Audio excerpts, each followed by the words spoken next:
All right, so Derek Crittenden, senior here on the defensive line. First of all, congratulations on being named a captain. Yeah, and voted thank to be you. the captain by your teammates. How did that feel? It was awesome. It was a huge honor. I've been here for 5.5 years. I know all these guys on a very strong individual basis, and it was a huge honor and a huge accomplishment. So, speaking of accomplishments, you've accomplished a lot of stuff as a student here.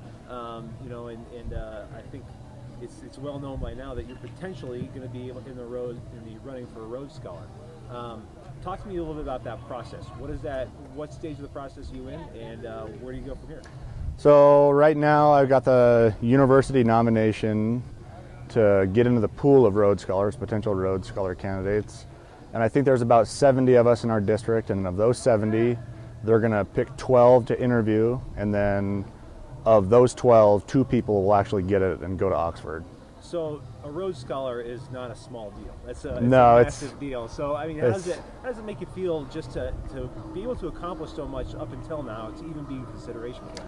No, it's awesome. I mean, the Rhodes Scholarship is almost unarguably the most prestigious award you can get in academics, and it's awesome to be in that stage. But now it's like I really got to step my game up because I'm competing against the best of the best across the country. So it's game time now. So being a football player, having that competitive spirit, what does that do? Give you an advantage to go out there and compete, like you said, against those guys? Yeah, it just kind of allows my competitive nature to really take over, I guess, just kind of in a different way, not on the field, more in the classroom. And so you got to have a lot of confidence, though, in what you're doing. So how does that play into it? It's a huge thing. I mean, yeah, when you're confident, you do that much better, you perform that much better, you can speak that much better. And at the end of it, though, it just comes down to how hard I'm willing to work, and I got to put in the work. Well, so where do you go from here? You have to interview some more until you're selected, right? Yep. So we're going to do a bunch of mock interviews with Ashby and some people on campus, and then I have to submit and finish my application, and then it's kind of a waiting game, and then hopefully I get the interview, and that'll take place in Seattle. And so, let's say you're selected, you're in a Rhodes Scholar. What happens then? What does that mean for you as a person, and where does it take you? That means I will go to Oxford for 2 to 3 years. I have to apply for the third, but apparently it's not too bad. And I'll study pharmacology, and it'll be like a full ride scholarship to Oxford, one of the best universities in the world. You spent some time overseas this summer over in Ireland and got to go and check out Oxford.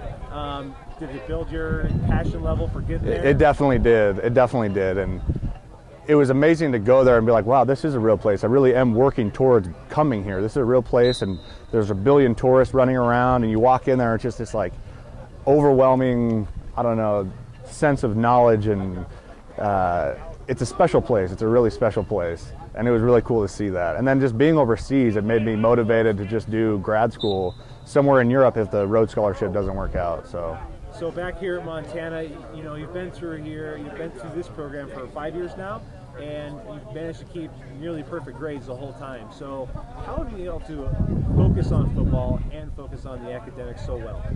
I mean, my grandpa always told me all things in moderation, So I do football, I do school, and I sleep when I got some free time, and that's about it. It's not too bad. So what are you looking forward to most about this year, working yourself into a starting position? Honestly, right now I'm just focused on doing the best I can through fall camp and getting prepared for NDSU, and keeping everybody motivated through the rest of the season. I think some things are going to come together very well. So, thanks, Dave. What I do know about Derek is everything he's involved in, it's really, really important to him. And that's one of the things that makes Derek who he is that he takes pride in everything he's involved in, whether it's school, working in the community, if it's a project, if it's a volunteer project, if it's on the football field, he's going to give it his all. And that's something that's allowed Derek to be successful in every facet of his life, his personal life, his academic life, his social life, and obviously on the football field. And so, being named captain, being voted captain by his teammates this year, as a coach, and after coaching him for so long, did you get a sense of satisfaction out of that? Well, yeah, you're always proud when it's one of your guys that do it. But there was something really, it was kind of expected for me. I think Derek's always been a captain. I think he's been a captain on this team since he set foot on campus, because he he didn't go with the crowd. You know, academics is important to him. He did things the way he wanted to do it, and he stayed focused throughout. So it was something that didn't surprise me, and I think most of all the team saw it coming. What are you, you know, preseason obviously, but what are you seeing on about his play on the field this year that you like?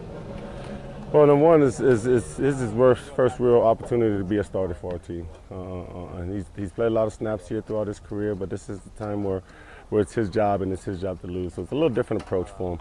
In terms of mentally, but he's gotten better. Our summer programs did an incredible job with our football players. He showed up to work, and he's taking the role. He's accepted the role and everything that comes with it in terms of being a starter, being a captain, and so. And one thing that a lot of people may not know about him is that he's got a really incredible opportunity to apply for a Rhodes Scholar. Mm-hmm. And you know, that's something that very few people in the world can say they've ever accomplished. You know, Yeah. and so just your thoughts on his potential to do that. Again, anything that Derek accomplishes is not a surprise, just because of the person he does. The Rhodes Scholarship deal, it's an incredible opportunity, and for him to have that opportunity was obviously an honor for him, and obviously for us and our team and this program, and this university, it's a big deal. And so for him, like I said, it doesn't surprise me that he does it, because he's earned it, you know, and everything he's going to get involved in, he's going to go 100%.